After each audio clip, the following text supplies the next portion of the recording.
ನಮಸ್ಕಾರ. GTV news ಕನ್ನಡಕ್ಕೆ ಸ್ವಾಗತ. ನಾನು ನಿಮ್ಮ ವೆಂಕಟೇಶ್. ಮಾಗಡಿ ಪಟ್ಟಣದ ಕೆಎಸ್ಆರ್ಟಿಸಿ ಬಸ್ ನಿಲ್ದಾಣದಲ್ಲಿ ಸಚಿವ ಎಚ್.ಸಿ. ಬಾಲಕೃಷ್ಣರವರು ಬಿಎಂಟಿಸಿಯ ನೂತನ ವೇಗದೂತ ಬಸ್ ಸಾರಿಗೆ ಸೇವೆಯನ್ನು ಉದ್ಘಾಟನೆ ಮಾಡಿದರು. ನಂತರ ಮಾತನಾಡಿದ ಸಚಿವ ಎಚ್.ಸಿ. ಬಾಲಕೃಷ್ಣರವರು ಮಾಗಡಿಯಲ್ಲಿ ಬಿಎಂಟಿಸಿ ಬಸ್ ಡಿಪೋಗೆ 4 ರಿಂದ 5 ಎಕರೆ ಜಾಗ ನೀಡುವುದಾಗಿ ತಿಳಿಸಿದರು. ನನ್ನನ್ನು 5 ಬಾರಿ ಶಾಸಕರನ್ನಾಗಿ ಮಾಡಿದ ಮಾಗಡಿ ಜನತೆಯ ಋಣ ತೀರಿಸುವ ಕೆಲಸ ನನ್ನ ಹೆಗಲ ಮೇಲಿದೆ. ಆದ್ದರಿಂದ ನನ್ನ ಶಕ್ತಿ ಮೀರಿ ಕೆಲಸ ಮಾಡುತ್ತೇನೆ. ವಿರೋಧಿಗಳು ನನ್ನ ಮೇಲೆ ಇಲ್ಲಸಲ್ಲದ ಆರೋಪಗಳನ್ನು ಮಾಡುತ್ತಾರೆ. ಯಾವುದಕ್ಕೂ ಜಗ್ಗುವುದಿಲ್ಲ ಎಂದರು. ಒಂದು 5 ಬಸ್ಸು ನಮ್ಮ ಡೀಸೆಲ್ ವಾಹನಗಳು, ಹಾಗೆ 5 ಬಸ್ಸು ಎಲೆಕ್ಟ್ರಿಕ್ ವಾಹನಗಳನ್ನ ಇವತ್ತಿನ ದಿವಸ ನಾವು ಮಾನ್ಯ ಸಚಿವರು ಉದ್ಘಾಟನೆ ಮಾಡ್ತಾ ಇದ್ದಾರೆ.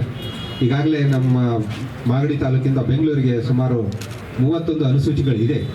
ಆದರೂ ಸಹ ಹೆಚ್ಚಿನ ಬೇಡಿಕೆ ಇರೋದರಿಂದ ಹಾಗೂ ಇಲ್ಲಿನ ಜನರಿಗೆ ಅನುಕೂಲ ಆಗುವ ರೀತಿ ಸಚಿವರು ನಮಗೆ ಸೂಚನೆ ನೀಡಿದ್ದರಿಂದ ಈ ಒಂದು ಅನುಸೂಚಿಗಳನ್ನ ನಾವು ಮಾಡ್ತಾ ಇದ್ದೀವಿ ಇವತ್ತಿನ ದಿವಸ. ಇದು ಬಹಳ ದಿನಗಳ ಒಂದು ಕನಸು ಸಾಹೇಬ್ರದ್ದು.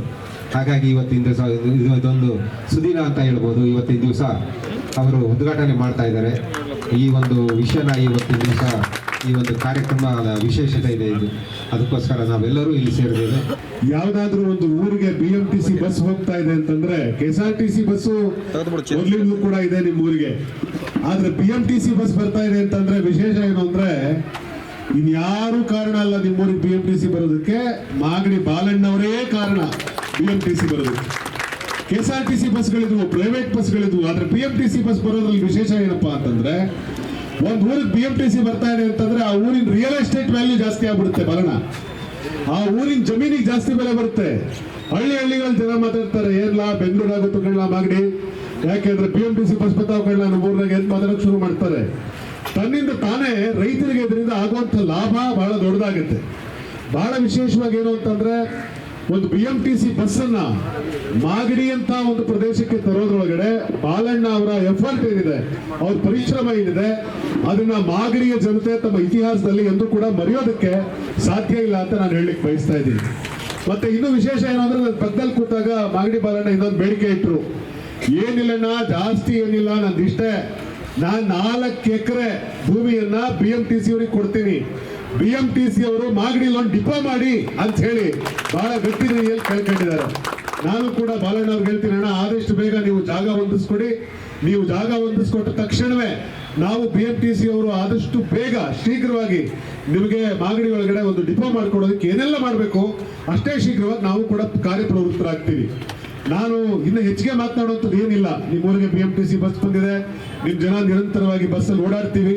ಆದ್ರೆ ಇದನ್ನ ಮಾತ್ರ ಮರಿಬೇಡಿ. ಏನು ಅಂತಂದ್ರೆ ಒಂದು ಊರಿಗೆ KSRTC ಬಸ್ ತರಬಹುದು, ಆದ್ರೆ ಬೆಂಗಳೂರಿನ ವ್ಯಾಪ್ತಿಯಿಂದ ಹೊರಗಡೆ ಇರತಕ್ಕಂಥ ಒಂದು ಊರಿಗೆ BMTC ಬಸ್ ತರೋದು ಸುಲಭದ ಕೆಲಸ ಅಲ್ಲ.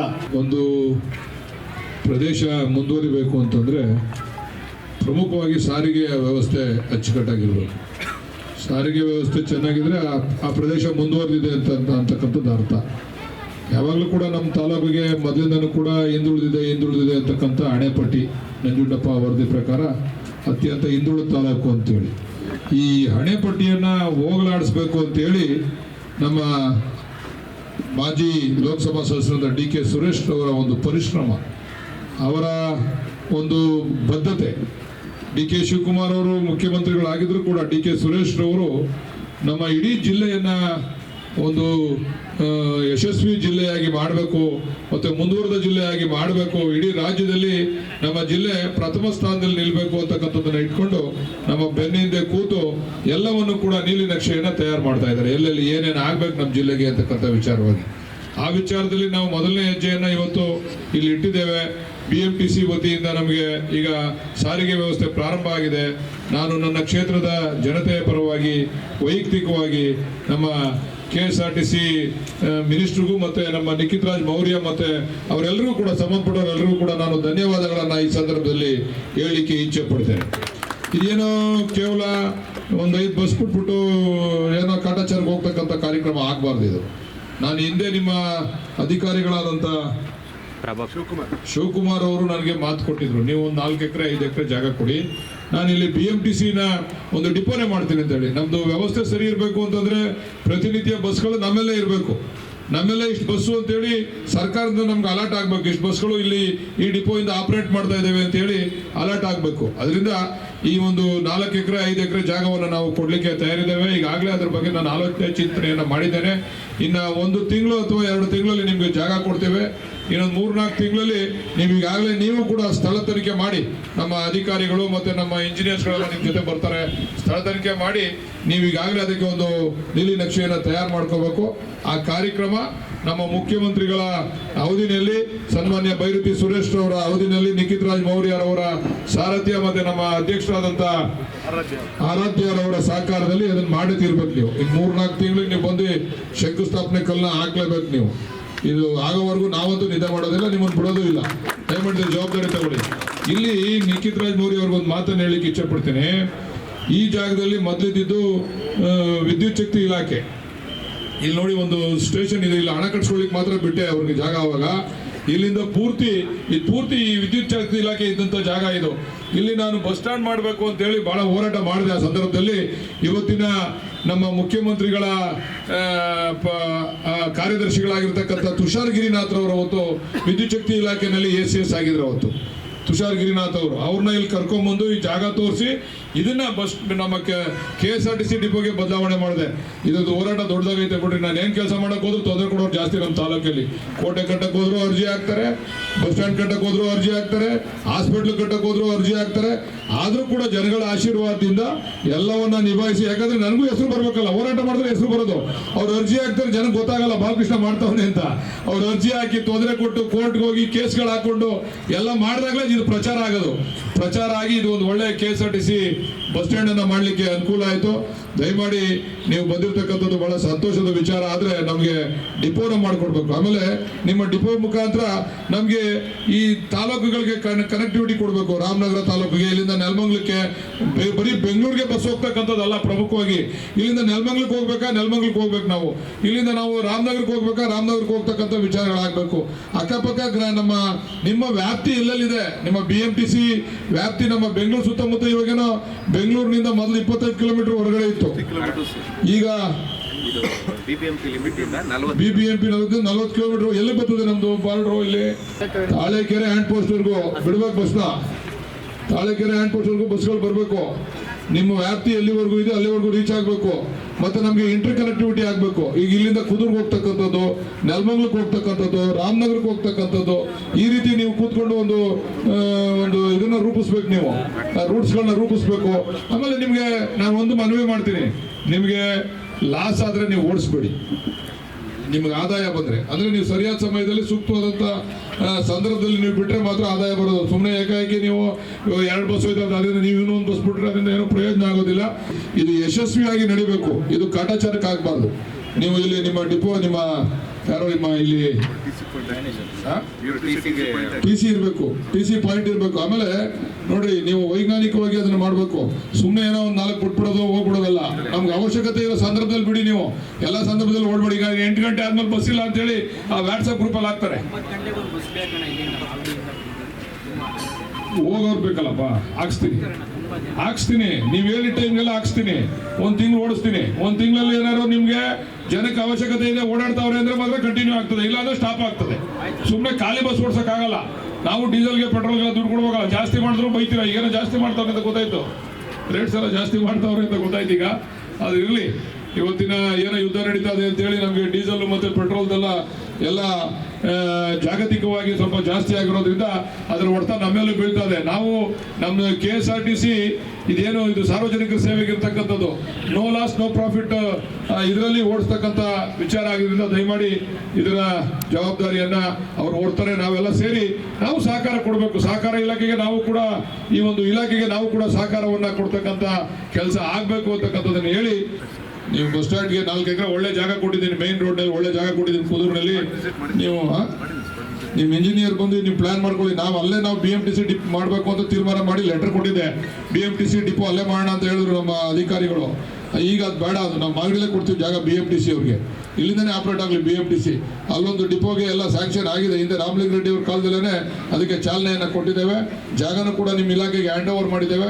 ದಯಮಾಡಿ ಅಲ್ಲೊಂದು KSRTC ಡಿಪೋ ಆಗಬೇಕು ಅಂತಕ್ಕಂಥದ್ದನ್ನ ಒತ್ತಾಯಪೂರ್ವಕವಾಗಿ ತಮ್ಗೆ ಹೇಳ್ತಾ, ಮುಖ್ಯಮಂತ್ರಿಗಳ ಕಾರ್ಯಕ್ರಮ ಇದೆ, ಬಹುಶಃ ಮುಂದಿನ ತಿಂಗಳಲ್ಲಿ ಮುಖ್ಯಮಂತ್ರಿಗಳ ಕಾರ್ಯಕ್ರಮ ಇದೆ, ಅವಾಗ ಡಿಪೋಗೆ ಶಂಕುಸ್ಥಾಪನೆ ಆಗಬೇಕು. ಆ ದಿಕ್ಕಿನಲ್ಲಿ ನೀವು ರೆಡಿ ಆಗಬೇಕು. ನೀವು ಯಾವಾಗ ಮುಖ್ಯಮಂತ್ರಿಗಳು ಒಂದು ವಾರ 15 ದಿನ ಟೈಮ್ ಕೊಟ್ಬಿಡ್ತಾರೆ, ನೀವು ರೆಡಿ ಆಗಿರ್ಬೇಕು, ಅದನ್ನ ನೀವು ಶಂಕುಸ್ಥಾಪನೆ ಮಾಡಲಿಕ್ಕೆ ರೆಡಿ ಆಗಿರ್ಬೇಕು ಅಂತಕ್ಕಂಥ ವಿಚಾರವನ್ನ ಹೇಳ್ತಾ, ತಾವು ಸಾರ್ವಜನಿಕರು ಇದರ ಸದುಪಯೋಗವನ್ನ ಪಡಿಸ್ಕೋಬೇಕು. ಇವತ್ತು ನಮ್ಮ ಸರ್ಕಾರ ನುಡಿದಂತೆ ನಡೆದಂತ ಸರ್ಕಾರ ನಡೀತಾ ಇದೀವಿ. ಪ್ರತಿ ಹಂತದಲ್ಲೂ ಕೂಡ ಇವತ್ತು ಕೋಟೆ ವಿಚಾರ ನಮ್ಮ ನಿಖಿತ್ ಮೌರ್ಯ ಅವರು ಹೇಳಿದ್ರು, ಅದಕ್ಕೂ ಕೂಡ ಕೇಸ್ ಹಾಕಿದ್ರು. ನಾನು ಇಲ್ಲಿ ಮಧ್ಯ ಇತ್ತಲ್ಲ ಈ ರೋಡು, ಆ ರೋಡ್ ಮಧ್ಯ ಈ ಕೋಟೆ ಹೊಡೆದ್ಬಿಟ್ಟು ಮಧ್ಯ ಇತ್ತು ರೋಡ್ ಮೊದಲು, ಇದನ್ನ ತೆಗೆದು ಆ ಕೋಟೆನ ಕ್ಲೋಸ್ ಮಾಡಿ ಈ ರೋಡ್ ಇಲ್ಲ ಈ ಕಡೆಯಿಂದ ಮಾಡಿದೆ. ಇಲ್ಲೆಲ್ಲ ಸಿಕ್ಕಾಪಟ್ಟೆ ಕಂದಕ ಇತ್ತು. ನಮ್ಮ ಹಾಸ್ಪಿಟ್ಲ್ ಹಿಂದ್ಗಡೆ ಆ ಗಲೀಜು, ಒಳಗಡೆ ಹೋಗಕ್ ಆಗ್ತಿಲ್ಲ, ಅಷ್ಟೊಂದು ವಾಸನೆ ಇತ್ತು. ಅದನ್ನ ತೆಗೆದು ಆ ರೋಡ್ನ ಕ್ಲೋಸ್ ಮಾಡಿ ರೋಡ್ನ ಈ ಕಡೆಯಿಂದ ಹೊರಗಡೆ ಹೋಗ್ತಕ್ಕಂಥದಕ್ಕೆ ಅವಕಾಶವನ್ನು ಮಾಡಿಕೊಟ್ಟೆ. ಏನಂದ್ರೆ 4-5 ಬಾರಿ ನನ್ನನ್ನ ಈ ಭಾಗದ ಜನ ಗೆಲ್ಸಿದ್ದಾರೆ. ನಾನು ಎಷ್ಟು ಕೆಲಸ ಮಾಡಿದ್ರು ಋಣ ತೀರ್ಸಕ್ಕಾಗಲ್ಲ. ಒಬ್ಬ ಶಾಸಕ 5 ಬಾರಿ ಗೆಲ್ತಕ್ಕಂಥದ್ದು ಸುಲಭದ ಮಾತಲ್ಲ. ಇವರು ಆಶೀರ್ವಾದ ಮಾಡಿದ್ದಾರೆ, ಆಶೀರ್ವಾದದ ಋಣ ಎಷ್ಟು ಕೆಲಸ ಮಾಡಿದ್ರು ತೀರ್ಸಕ್ಕಾಗೋದಿಲ್ಲ. ಆದ್ರೆ ಇವತ್ತು ನಮ್ಮ ಮುಖ್ಯಮಂತ್ರಿ ಇದ್ದಾರೆ, ನಮ್ಮ ಸರ್ಕಾರ ಇದೆ, ನನ್ನ ಜವಾಬ್ದಾರಿ ಜಾಸ್ತಿ ಇದೆ. ನಾನು ಭಾನುವಾರ ಅಧಿಕಾರಿಗಳಿಗೆ ಹೇಳ್ತೇನೆ, ನಾನು ಶನಿವಾರ ಭಾನುವಾರ ಕಂಪಲ್ಸರಿ ನನ್ನ ಕ್ಷೇತ್ರದಲ್ಲಿ ಇರ್ತೇನೆ. ಯಾವ ಅಧಿಕಾರಿಗಳು ರಜಾ ಬೇಕು ಅಂದ್ರೆ ಮೊದಲು ನನ್ಗೆ ಹೇಳ್ಬೇಕು, ಇಲ್ಲ ಅಂದ್ರೆ ಟ್ರಾನ್ಸ್ಫರ್ ಮಾಡ್ಕೊಂಡು ಹೊರಟುಬಿಡ್ಬೋದು. ನೀವು ಶನಿವಾರ ಭಾನುವಾರನು ಕೂಡ ಕೆಲಸ ಮಾಡ್ತೀನಿ ಅಂತಕ್ಕಂಥ ಮನಸ್ಥಿತಿ ಇದ್ರೆ ಮಾತ್ರ ನಮ್ಮ ಜಿಲ್ಲೆನಲ್ಲಿರಿ. ಆ ಜಿಲ್ಲೆ ನಾವು, ಯಾಕಂದ್ರೆ ನಮ್ದು ಇಡೀ ರಾಜ್ಯ ನೋಡ್ತಾ, ಇಡೀ ದೇಶ ನೋಡ್ತದೆ, ಇದು ಮುಖ್ಯಮಂತ್ರಿಗಳ ಜಿಲ್ಲೆ. ನಮ್ಗಳ ಜವಾಬ್ದಾರಿ ಜಾಸ್ತಿ ಇದೆ, ಅಧಿಕಾರಿಗಳಿಂದ ನನ್ನಿಂದ ಹಿಡಿದು ಎಲ್ಲರೂ ಜವಾಬ್ದಾರಿ ಜಾಸ್ತಿ ಇದೆ. ನಾವು ಜನಸ್ನೇಹಿಯಾಗಿ ಕೆಲಸ ಮಾಡ್ತಕ್ಕಂಥ ಕಾರ್ಯಕ್ರಮವನ್ನು ಹಮ್ಮಿಕೊಂಡು ಮಾಡಬೇಕಾಗ್ತದೆ. ದಯಮಾಡಿ ನೀವು ಶನಿವಾರ ಭಾನುವಾರ ಒಂದು ಭಾನುವಾರ ಬಂದು ಸೋಮವಾರ ಬೇಕಾದ್ರೆ ಸ್ವಲ್ಪ ರೆಸ್ಟ್ ತಗೊಳ್ಳಿ, ಏನಾಗಲ್ಲ. ಆದರೆ ನಾವು ನಮ್ಮ ಕಾರ್ಯಕ್ರಮ, ನಾವು ಮಂತ್ರಿ ಆಗಿರೋದ್ರಿಂದ ಇಡೀ ರಾಜ್ಯದ ಜವಾಬ್ದಾರಿ ಮುಖ್ಯಮಂತ್ರಿಗಳನ್ನು ಕೊಟ್ಟಿರೋದ್ರಿಂದ ನನಗೆ ಫ್ರೀ ಆಗಿರ್ತಕ್ಕಂಥದ್ದು ಶನಿವಾರ ಭಾನುವಾರನೇ ಅನಿವಾರ್ಯ. ನನಗೆ ಶುಕ್ರವಾರ ಶನಿವಾರ ಭಾನುವಾರ ನನ್ನ ಕ್ಷೇತ್ರಾದ್ಯಂತ ಇರ್ತೀನಿ. ದಯಮಾಡಿ ಎಲ್ಲ ಅಧಿಕಾರಿಗಳು ನನಗೆ ಸಹಕಾರ ಕೊಡಬೇಕು, ಜಿಲ್ಲೆ ಮಟ್ಟದ ತಾಲೂಕು ಮಟ್ಟದ ಅಧಿಕಾರಿಗಳು ನನಗೆ ಸಹಕಾರ ಕೊಡಬೇಕು ಅಂತ ತಮ್ಮಲ್ಲಿ ಕೇಳ್ತಾ, ಈ ಕಾರ್ಯಕ್ರಮ ಯಶಸ್ವಿ ಆಗೋದಕ್ಕೆ ಕಾರಣಕರ್ತರಾದಂಥ BMTC ಅವ್ರಿಗೂ ಮತ್ತು ತಾವೆಲ್ಲರಿಗೂ ಕೂಡ ಹೊಂದಿಸಿ ನನ್ನ ಮಾತನ್ನು ಮುಗಿಸ್ತೀನಿ. ನಮಸ್ಕಾರ. ಒಂದ್ಸರಿ ನೀವು ಈ ಒಂದು ಜನಸಂಪರ್ಕ ಸಭೆ ಮಾಡಿ, ಏನೇನು ಸಮಸ್ಯೆ ಇದೆ ಅಂತ ನೀವು ಪ್ರತಿ ತಿಂಗಳಿಗೆ ಒಂದು ದಿವಸ ನೀವು ಬಂದು ನಮ್ಮ KSRTC ಅವ್ರು ಇರ್ಬೋದು, ನಮ್ಮ BMTC ಅವ್ರು ಇರ್ಬೋದು, ಇಲ್ಲಿ ಬಂದು ಜನಗಳ ಕಷ್ಟ ಕೇಳಿ. ನೀವು ಎಲ್ಲಾನು ಮಾಡಕ್ ಆಗದಾದ್ರೂ ಕೂಡ ಅವ್ರಿಗೆ ಸಮಾಧಾನ. ಆಮೇಲೆ ಪ್ರಮುಖವಾಗಿ ನಮ್ಮ ವಿದ್ಯಾರ್ಥಿಗಳಿಗೆ ಅನುಕೂಲ ಆಗ್ಬೇಕು, ವಿದ್ಯಾರ್ಥಿಗಳಿಗೆ ಅನುಕೂಲ ಆಗ್ತಕ್ಕಂಥ ರೀತಿಯಲ್ಲಿ ನೀವು ಮಾಡ್ಬೇಕು ಅದನ್ನ. ಆಮೇಲೆ ನಿಮ್ಗೆ ಲಾಸ್ ಮಾಡ್ಕೊಂಡು ಓಡಿಸಿ ಅಂತ ನಾವು ಹೇಳಲ್ಲ. ನೋ ಲಾಸ್ ನೋ ಪ್ರಾಫಿಟ್, ಲಾಭನೂ ಬರೋಕ್ಕಾಗಲ್ಲ. KSRTC ನಮ್ಮ ಇದು ಎಲ್ಲನೂ ಲಾಭದಾಯಕವಾಗಿ ಏನು ಮಾಡೋಂಥ ಇಲಾಖೆಗಳಲ್ಲ ಇವೆಲ್ಲ ಸಾರ್ವಜನಿಕರ ಸೇವೆ ಇರ್ತಕ್ಕಂಥ ಇಲಾಖೆಗಳು. ದಯಮಾಡಿ ಜವಾಬ್ದಾರಿ ಹೊತ್ಕೊಂಡು ನೀವು ಒಂದು ತಿಂಗಳಿಗೆ ಒಂದ್ಸರಿ ಬಂದು ಇಲ್ಲಿ ಕೂತು ಚರ್ಚೆ ಮಾಡಿ ಜನಗಳ ಜೊತೆ, ಏನಿದೆ, ಏನು ಸಮಸ್ಯೆ ಇದೆ ಅಂತ. ನಿಮ್ಮ ಅಧಿಕಾರಿಗಳು, ನಿಮ್ಮ ತಳಮಟ್ಟದ ಅಧಿಕಾರಿಗಳಿಗೂ ಕೂಡ ಭಯ ಇರ್ತದೆ, ಜಿಲ್ಲಾಧಿಕಾರಿಗಳು ಒಂದ್ಸರಿ ಬಂದು ಹೋಗ್ತಾರಪ್ಪ ತಿಂಗಳಿಗೆ ಒಂದ್ಸರಿ ಅಂತೇಳಿ. ಅದಕ್ಕೆ ದಯಮಾಡಿ ನಿಮ್ಮ ಸಹಕಾರ ನಾವು ಕೊಡ್ತೀವಿ, ನಿಮ್ಮ ಜೊತೆ ನಾವು ಇರ್ತೀವಿ. ನಿಮ್ಗೆ ಇಲ್ಲಿ ಏನೇ ಸಮಸ್ಯೆ ಬಂದ್ರು, ಇದೊಂದೇ ಅಲ್ಲ, ಇಡೀ ಜಿಲ್ಲೆನಲ್ಲಿ ನೀವು ವಾರಕ್ಕೊಂದ್ಸರಿ ಹೋಗ್ಬೇಕಾಗ್ತದೆ. ವಾರಕ್ಕೊಂದ್ಸರಿ ಒಂದೊಂದು ವಾರ ಒಂದು ದಿವಸ ಫಿಕ್ಸ್ ಮಾಡ್ಕೊಂಡು, ಈ ವಾರ ಒಂದು ದಿವಸ ಹೋದ್ರೆ ನಮ್ದು ಇರ್ತಕ್ಕಂಥ 4 ತಾಲೂಕು, ಕನಕಪುರ 5 ತಾಲೂಕು, ಹಾರೋಹಳ್ಳಿ, ಕನಕಪುರ, ರಾಮನಗರದಲ್ಲಿ ನೀವು ಇದ್ದೇ ಇರ್ತೀರಾ, ಪ್ರತಿ ದಿವಸ ಇರ್ತೀರಾ. ಈ 4 ತಾಲೂಕುಗಳಲ್ಲಿ ಔಟ್ಸ್ಕಟ್ ಅಲ್ಲಿ ಇರ್ತಕ್ಕಂಥ ಚನ್ನಪಟ್ಟಣ, ಮಾಗಡಿ, ಹಾರೋಹಳ್ಳಿ ಮತ್ತೆ ಕನಕಪುರ ತಾಲೂಕುಗಳಿಗೆ ವಾರಕ್ಕೊಂದ್ಸರಿ ಹೋಗಿ ಕೂತ್ಕೊಂಡು ಜನಗಳ ಹತ್ರ ಮಾತಾಡಿ, ಯಾರು ನೀವು ಹೋಗ್ತಾ ಬರ್ತಾ ಇದ್ರೆ ನೀವು ಒತ್ತಡ ಕಡಿಮೆ ಆಗ್ತದೆ. ನೀವು ಯಾವಾಗ ಒಂದ್ಸರಿ ಹೋದಾಗ ಒತ್ತಡ ಜಾಸ್ತಿ ಇರ್ತದೆ. ನೀವು ಕೂತ್ಕೊಂಡು ಚರ್ಚೆ ಮಾಡಿ, ನಿಮ್ಮ ಕಾನೂನು ಅವ್ರಿಗೆ ಹೇಳಿ, ನಿಮ್ಮ ಕಾನೂನು ಚೌಕಟ್ಟಿನಲ್ಲಿ ಏನು ಕೆಲಸ ಮಾಡ್ಬೋದು ಅದನ್ನು ಮಾಡಿ. ಥ್ಯಾಂಕ್ ಯು, ಧನ್ಯವಾದಗಳು.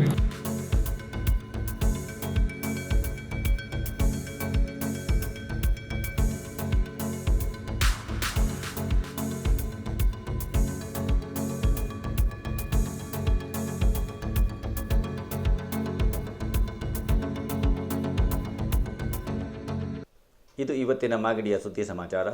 ನಿರಂತರ ಸುದ್ದಿ ಸಮಾಚಾರಕ್ಕೆ ವೀಕ್ಷಿಸಿ ನಿಮ್ಮ GTV ನ್ಯೂಸ್ ಕನ್ನಡವನ್ನು. ವಂದನೆಗಳು.